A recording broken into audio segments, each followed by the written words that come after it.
Hi friends, good morning. இன்னைக்கு thought for the டே. ஒரு பழமொழி, நெருப்புனா சுடுன்னு தெரிஞ்சு கையை விடாத அப்படின்னு சொல்லுவாங்க. பெரியவங்க சொல்லுவாங்க,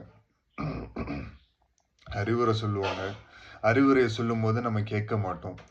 நெருப்புனா சுடும் அப்படின்னு தெரிஞ்சு வேணும்ன்ட்டே அந்த சுடுற நெருப்பு தான் வேணும்னு சொல்லிட்டு வேணும்ன்ட்டே அந்த நெருப்பு மேலே நம்ம கையிட போவோம்.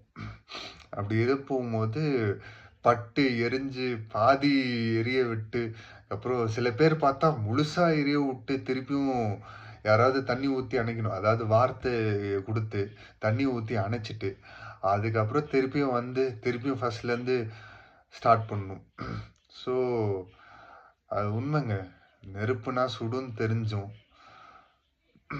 சில பேர் அந்த நெருப்புக்குள்ள போய் பல வேதனைகள் அனுபவிச்சுட்டு அதுக்கப்புறம் திருப்பி வருவாங்க. அதான் பெரியோர்களின் சொல்லை நம்ம அல்லத்தட்டாம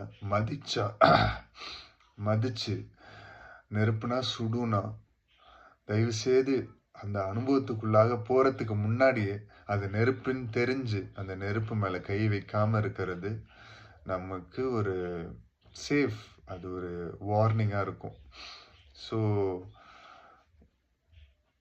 சுடுற நெருப்பு மேல நடக்கிற அளவுக்கு நம்ம அவ்வளோ ஈக்குவலான எரிமலை இல்லை.